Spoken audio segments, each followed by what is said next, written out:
Alan Seals, I'm so thrilled to talk to you today. You're a very busy man these days, so I'm glad we were able to catch up. And we're catching up we're on the day we're recording here. It's National Weather Person's Day. So happy National Weather Person's Day to you. Very Same to important you. day in our science. Thank you so much.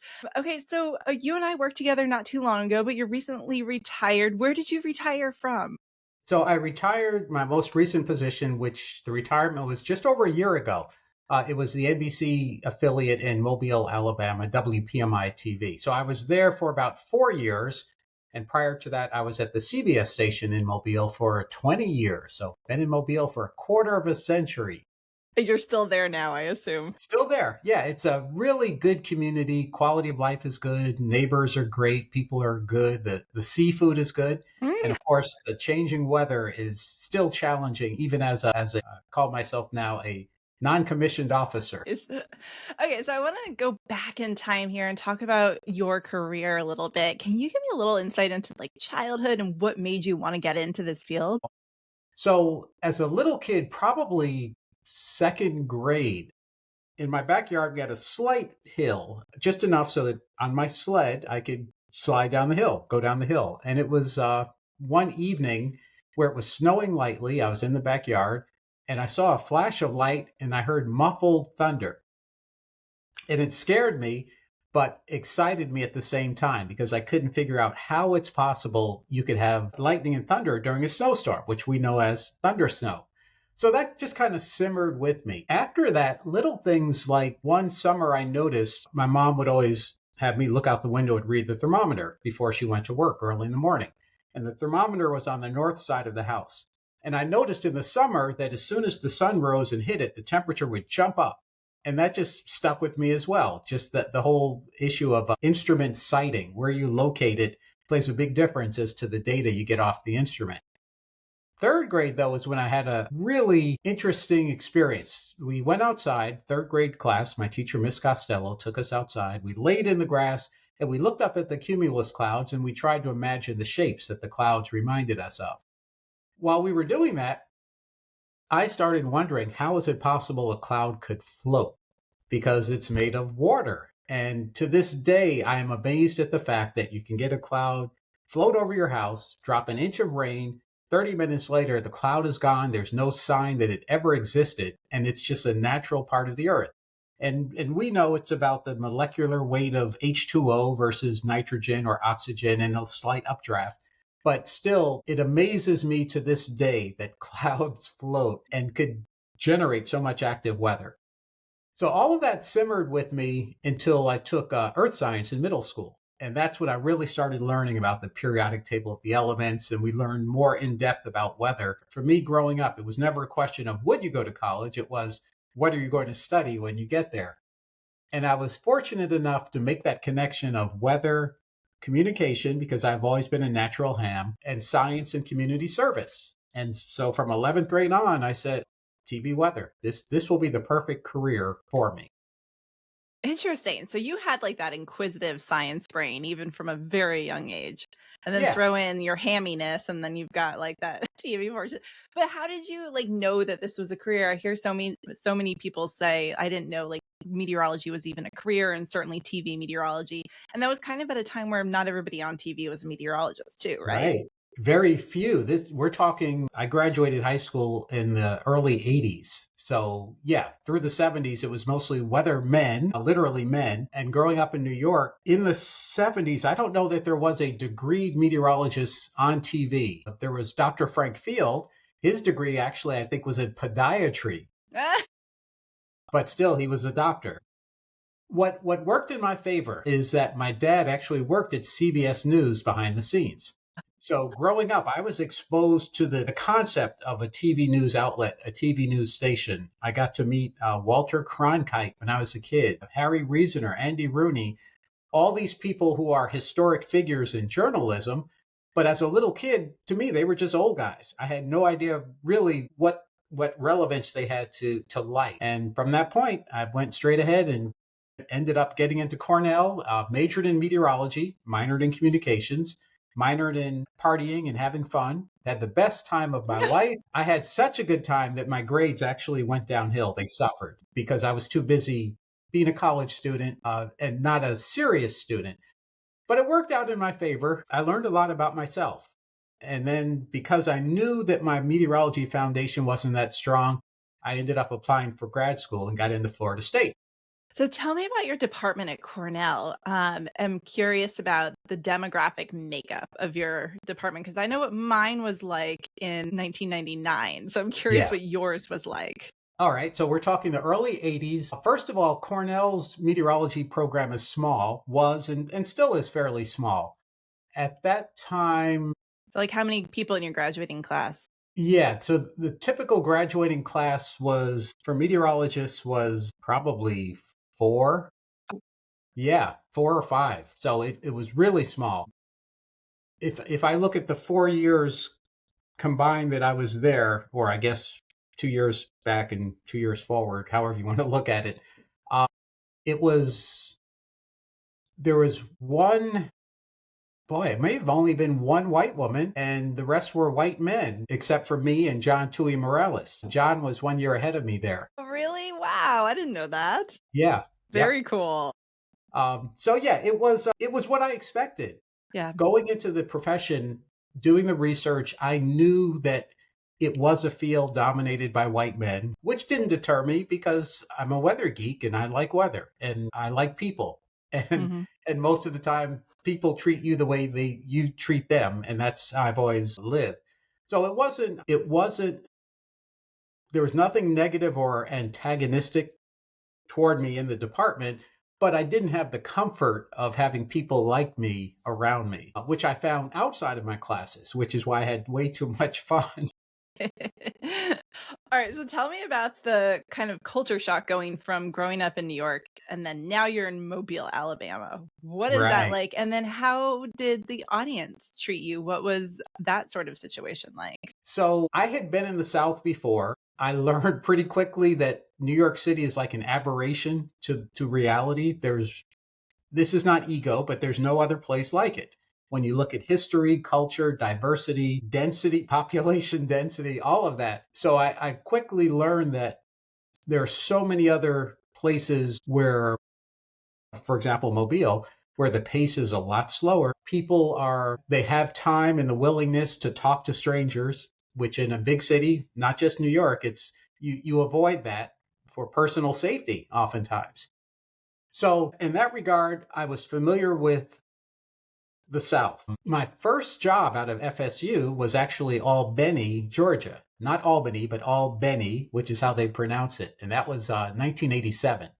So I was in Albany, Georgia for a year. I really loved it. Great community. I was the first Black meteorologist on TV there. And the people were genuine. That's how I've always gone through my career. Pleasant, genuine, awesome, but still an adjustment as it is now, because naturally as a New Yorker, you work at a much faster pace. So outside of New York, it's a struggle to force yourself to slow down and know that things are going to take a while to get done. So to me, that was really the biggest culture shock, both as a little kid, as a teenager, and even now, it's adjusting to the slower pace of progress, whether it's on the job, in your community, within the politics of a region. And slower is not bad, it's just slower, and you have to make the adjustment. Okay, so you've been all over the place, but Mobile is where you've spent the majority of your career and have made your Correct. home. Okay, so it sounds like you had like a very pleasant experience, kind of going through college, growing up, and in your career. Were there any moments that weren't as pleasant that you had to overcome barriers or that people didn't treat you well? Yeah. Fortunately, for most of my academic and professional journey, as far as I can see, I did not have any stereotypical, blatant, you don't belong here sort of things. Now, they may have happened behind my back and I didn't notice it. I'm also, as a New Yorker, you have to be cocky and you have to be confident. So I've always approached things as though I belong here just as much as you do. And part of the reason I went to graduate school is to get that extra training so that my credentials could never be questioned, which also is my philosophy of life. You educate yourself, you treat people the way you want to be treated, and you hope that you'll get that same treatment in return. I can say, though, there are a lot of little incidents, which a lot of people call microaggressions, that I've dealt with mostly outside of the job. So even when I was at Cornell, I remember there was one Christmas, a friend Brian and I, we both played trumpet. We were playing Christmas carols, a duet in Midtown Manhattan. And we had a little sign that said raising money for college. And a young white woman walked up and said, well, what college do you go to? And I said, Cornell. And she said, no, you don't. And she turned around and walked away. And that every time I think about that, it just gets my blood pressure up that she basically said, someone who looks like you cannot possibly attend Cornell University. My first reaction was to run after her and literally show her my college ID. And I thought about it later, and I was in too much of a shock to respond. But the question is, why should I have to prove to you that I'm worthy? And I would love to know where that woman ended up in life, to see what her mindset is, if she evolved from that backward stereotypical thinking. Similarly, there were a couple of funny incidents. I was a RA, resident hall advisor, Yes, for me a too. summer program at Cornell. And I remember there's a couple who were bringing their son in to set up his dorm room. And I heard I heard the husband say to the wife, referring to me, he said, I bet you didn't expect to see many of them here. And the wife said, yeah, but that's good for our son. So they weren't tearing me down. They were just stating statistics of the time that there were not, and even now is not a large number of African American or Black students at Cornell. But yeah, there have been so many little things like that. I can tell you this, for those of us on TV, the most feedback we get, the most negative feedback we get is for interrupting the program for severe weather. And in doing so, when I look back at the comments I've gotten, that's when the viewers express their racism. Mm. They pick on you in any way that you're different from them, and they use that to try to tear you down. So that's where I've seen, and through my career, fortunately, it's been maybe a couple dozen times that a viewer has directly referenced my skin color, my ethnicity, my race, if you want to call it that. But fortunately, within coworkers and management, it has not been a negative issue. I've had managers stand up for me when viewers have emailed the whole station saying something racist and insensitive. So yeah, I think that's the answer to your question.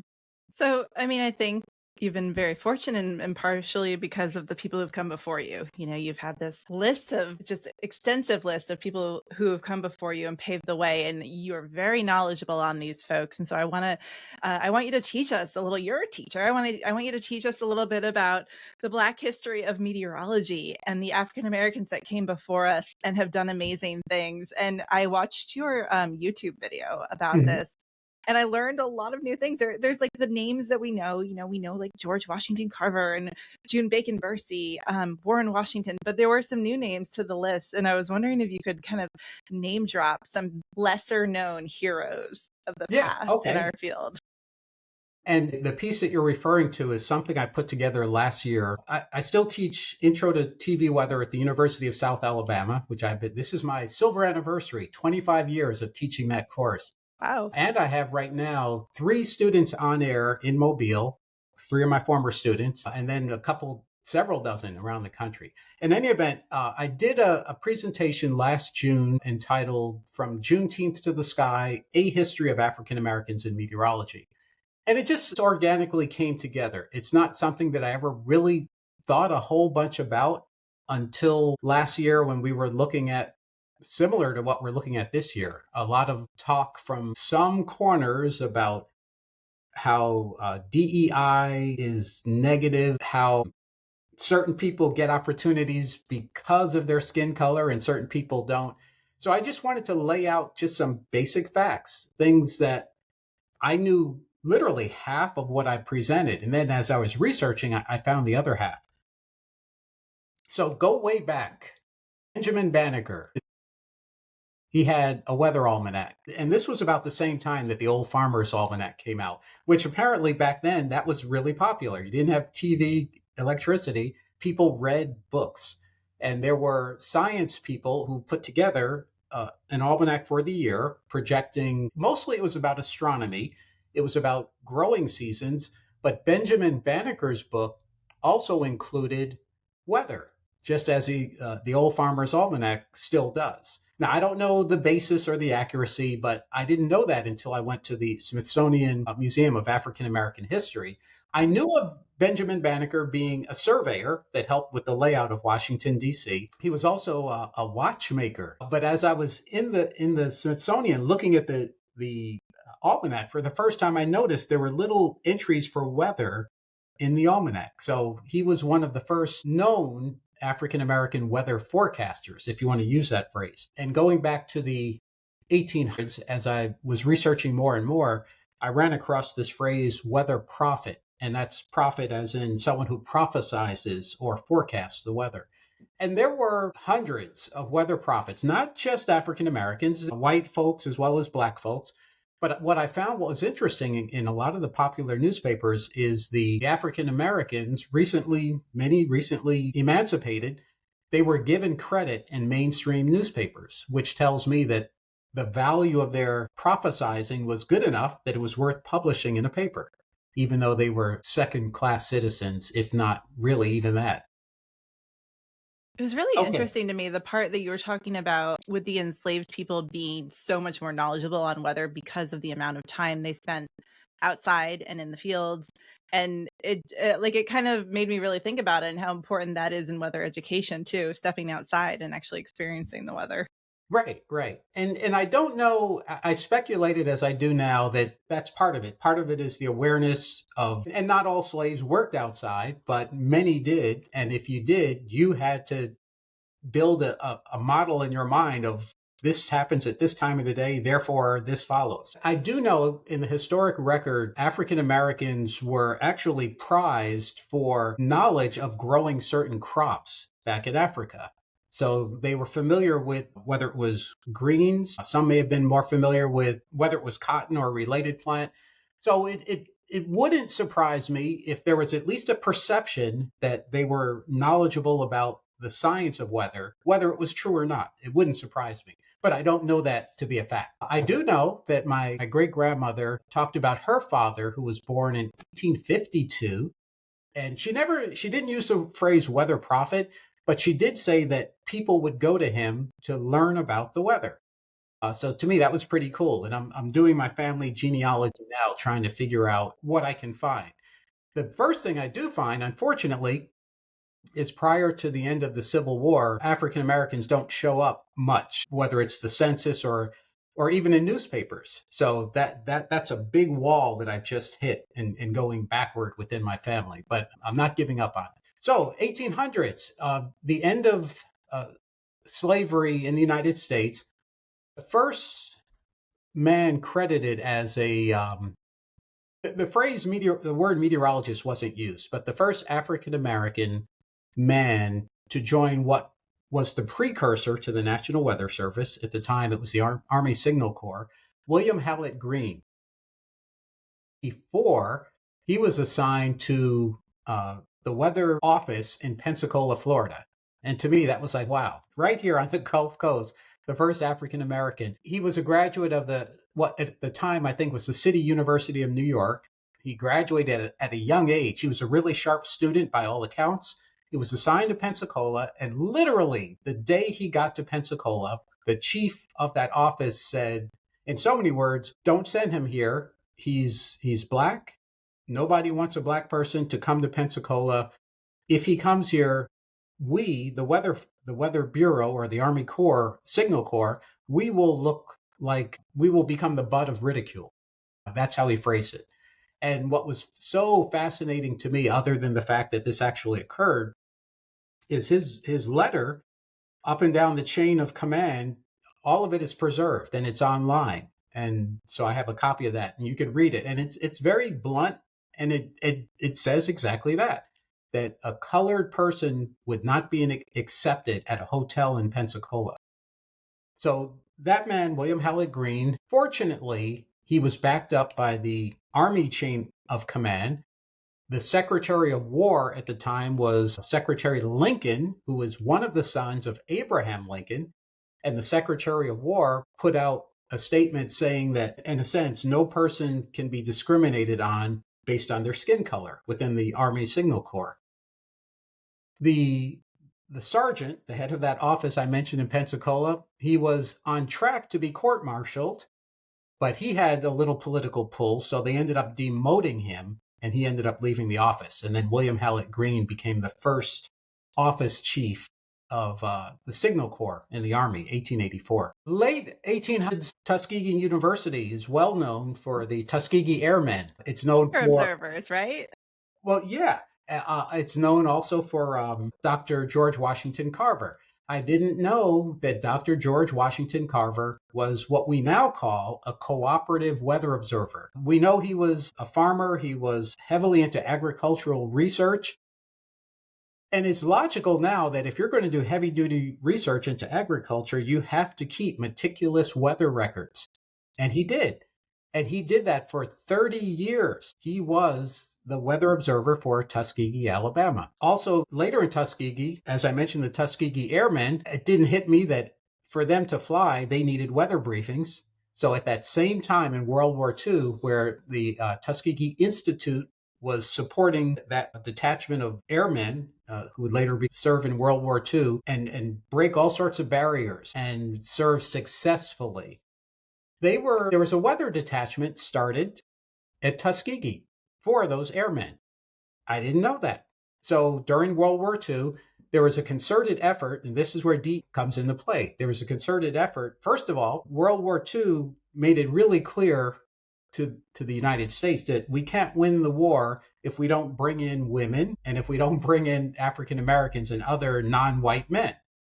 So that was a major push for removing segregation within the armed forces and trying to get gender balance. There was a program that accelerated meteorology training for African Americans. One of the locations was through MIT, and I believe the first graduate, the first man recognized as getting a meteorology degree in the United States was Wallace Patillo Reed. This would have been the early 90s. He became the commander of the Tuskegee Weather Detachment. So they trained other meteorologists to become pretty much aviation meteorologists within the Tuskegee Weather Detachment. Out of that, at least, well, there were a bunch who went on to go into the Air Force, into the National Weather Service, into U.S. government roles. One of the Tuskegee Weather Detachment men was Dr. Charles Anderson. He was the first African American to get a PhD in meteorology, and that was in 1960. So 1960. So he went through Tuskegee. So Warren Washington was the first. He wasn't? No, Warren Washington was second. Charles was 1960. Warren Washington was a few years after that. I forgot the exact date. But then, of course, Warren Washington went on to a huge career as a climate scientist, as a mentor, as a modeler, as the first African-American president of the American Meteorological Society. We passed away last year. But yeah, that's just a tiny part of all the, to me, the awesome things I did not know until last year. And had I known them as an undergraduate student, I probably would have been a much better student. Just knowing that there was that much history behind where I was and where I would end up going. Right. Yeah. You would have said, don't mess around, Alan. Get to work. Right. Yeah. Okay, you brought up Tuskegee, but I want to fast forward a little bit in time and talk about the role that Howard University played in diversifying the field a little bit more. Can you tell me about that program, when that started, and just like the impact that it had on the community? Oh, yeah. So when I was preparing to go to college, this was before the internet, at the library, there's a book called the Occupational Outlook Handbook by the United States government. It still is published, although now it's online. And it lists every single occupation in the United States. It lists the salaries, the requirements, and so forth. And that helped me do research into knowing that meteorology was my career choice. And I believe at the time it also listed universities that offered degrees in meteorology. So when I applied for college around 1980, there was no meteorology program at Howard University. There was no historically black college and university. Similarly, Jackson State University, 1980, Well, let me think now. No, Jackson State had just started an undergraduate program. I think they started in 1975. Yes, they did. They're coming up on their 50th anniversary. But I didn't know about it because there was no internet and I didn't have any connection with any African American meteorologists. So I'll start with Jackson State before I mention Howard. Jackson State, which is in Jackson, Mississippi, estimates that out of all bachelor's degrees in meteorology, that they have conferred maybe a third of them. So one college has conferred, and we're talking for African Americans, one historically black college and university has conferred about a third of the undergraduate degrees for African American meteorologists. They started in 1975. It remains an undergraduate program. Howard University in, I believe it should be early 1990s. Yeah. But in any event, so Howard University has a graduate program in atmospheric sciences. And for people who don't know, meteorology and atmospheric sciences is basically the same thing. It's how you want to call it. So Howard has produced, when it comes to African American PhDs, Howard has also done a similar 30 to 40%, if not more, of PhDs in meteorology. So it has been a tremendous pipeline, and so many of these folks are high up within NOAA, within private industry, and even things like that I did not know about until a couple of decades ago. They were there, but they were sort of hidden away. Here's one other point I was going to make about Howard. I'll come back to it if it hits me. Yeah, I was wondering if you could give me some stats on like the field where it stands now. Thank you. Okay, that's what it was. You read my mind. So informally, and I'm going to make a detour, and hopefully I can come back to your answer. I first was able to go to AMS, American Meteorological Society conferences in the 90s. Same thing with National Weather Association. And when you look at both of those organizations, their membership is, and you look at the demographics, even the latest data has maybe 2%, maybe 3% African Americans. So within the geosciences, we're underrepresented at all levels. So 2 to 3%. When I would first go to the conferences, I remember the NWA conference in, I think it was Norfolk, Virginia in the 90s. There was one conference where I spoke, as I like to speak at conferences and share stuff. And I spoke, and as I stood up and looked around the audience, I realized that I was the only professional African American male at the conference. There were students there from Jackson State, both male and female. But early in my career in the 90s, it was so common for me to be the only African American person or male at a conference. AMS conferences, fortunately, what made it, I guess, more comfortable for me, not that that was uncomfortable, but what made it more comfortable is seeing people like Brian Busby, Yolanda Amadeo, Janice Huff, people who are dear lifelong friends who they're all still doing this broadcast TV thing and doing it very well. And Brian and I had a running joke at AMS conferences where whoever would see the other one first would say, "Oh, the other black guy's here." Because it literally was just the two of us. So now I'm happy to say, as you can see, when you go to a conference, there are a dozen or a couple dozen African Americans. So the numbers they're going up slowly. They're young. They're in their 20s too. Yeah, you're right. Which is great because that's Yes. where the big growth is. It's coming into the pipeline. So take that and move ahead back to the original question of statistics. So as I was doing my research, I mentioned black PhDs, Charles Anderson, Warren Washington. There were Alonzi Lewis, I believe, at Jackson State. He may have been the third African American to get a PhD. Tom Carney at Florida State, he passed away. He may have been the fourth or fifth, and that was by the 1980s. Denise Hawk, her last name's escaping me, but she would have, to my knowledge, the first African American woman to get a PhD in meteorology. Denise Stevenson Hawk.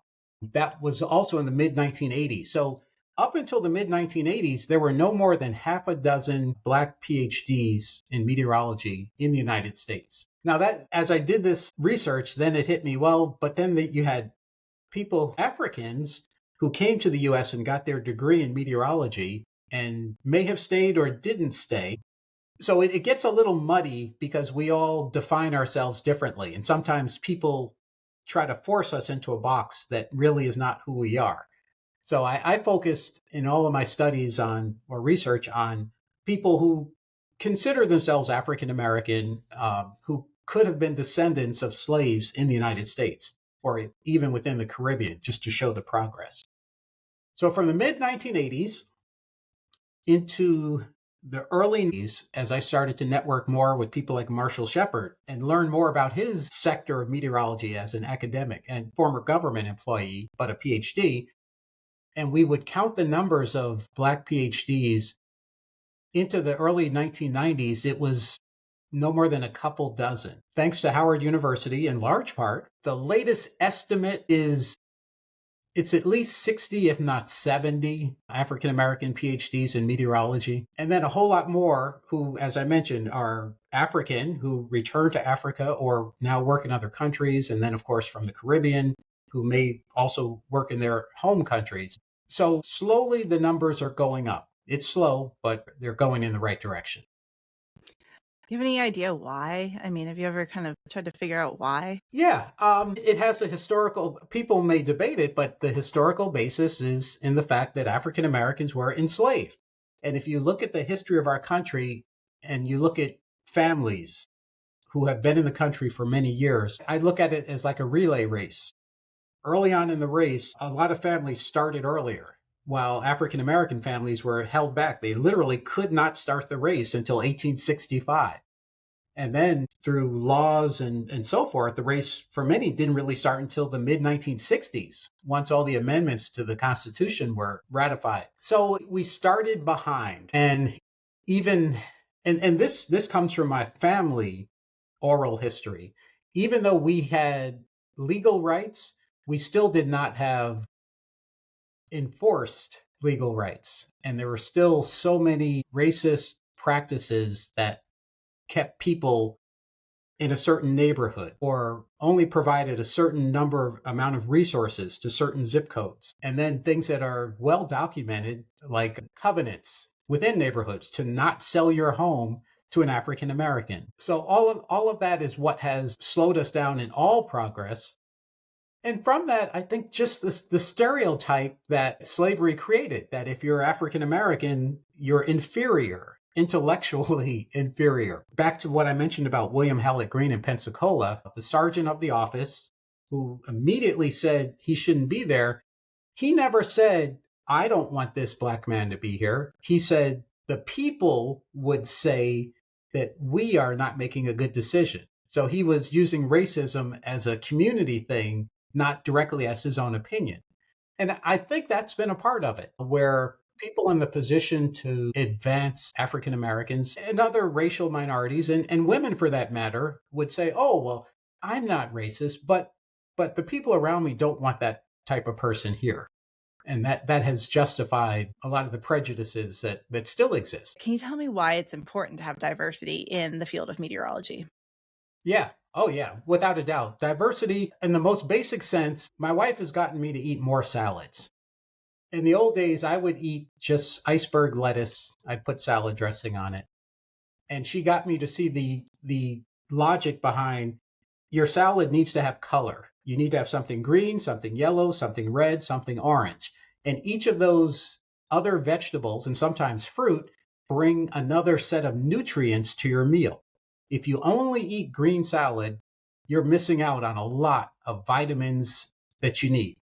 So the diversity of people truly is like a salad. The healthiest salad is one that has a lot of different ingredients where each one contributes something different. For any organization, diversity brings diversity of perspective. And diversity can be age, it can be height, it can be gender, it can be ethnicity, it can be religion, it can be educational achievement. All of that is what makes a better decision. I don't care what the question is. If you're trying to make a decision, especially where human lives are involved, you want the widest amount of perspective, not just people who think like you, grew up in your neighborhood, look like you, and are the exact same age.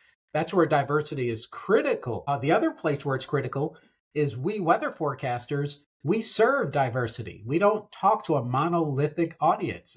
No one in the weather profession has a client or a user that is generically the exact same. So you have to understand who you're talking to, how they interpret the science typically that you're trying to impart.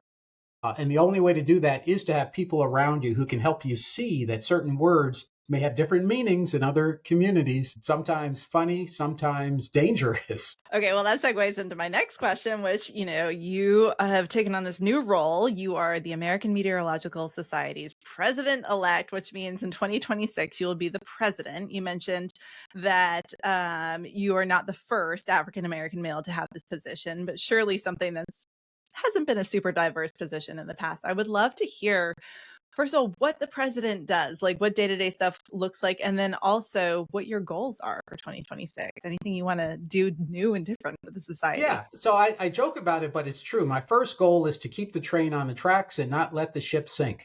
It's a good goal. That is goal number one. The AMS, like so many organizations, has a long history. They have an awesome staff, paid employees who keep the consistency year to year and decade to decade. So I don't have any plans to make any dramatic changes. Not that I could. And it's important to know because people have asked and will ask, well, why doesn't the AMS do this? Why can't you make them do this? So the AMS is structured where the president actually answers to the council, which is similar to the way the United States government is set up on paper, where you don't have unilateral control over any decision. It has to be voted on by the council, and then it has to be approved. We have attorneys who have to read over documents to make sure that everything is legal within our Constitution and our bylaws.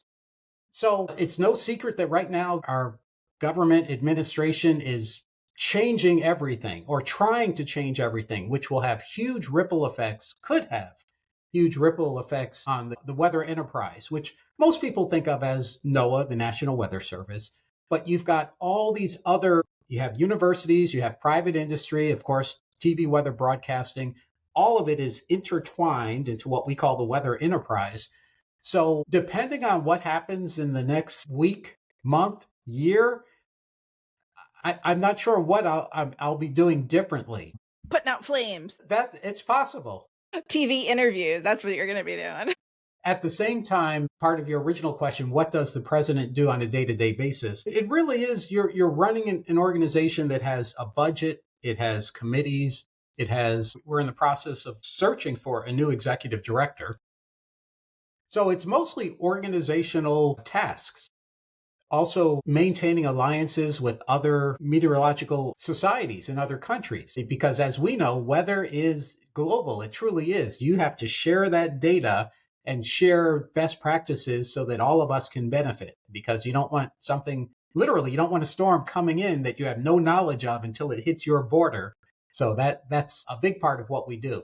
But certainly the society is all about education for the general public, education for the membership, and that's what I'm going to be working on, is trying to make sure everyone is as smart and as healthy as they can be, and the organization is as healthy as it can be.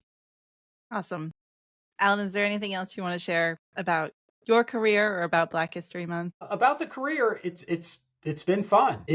TV, specifically for TV weather, it is changing because of technology, because of lifestyles. It is changing because of the economy, where the dollars are tighter. I tell my students that TV weather broadcasting is still a healthy profession, even though it may not be on a big screen TV. Now it's on a small screen TV, but it is still there. It is still critical to serve your community, to give people information that helps them be safer and smarter.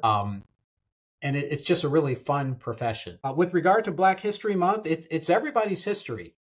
It has a name of Black history, but it's American history in our case. It's just, from my experience, it's not as well integrated into the full story that we learn as kids. But everybody's history is important, and together we're all going forward. Great. Alan Seals, thank you so much for your time today and for teaching us all of your knowledge, which is a lot. You are welcome. Very welcome.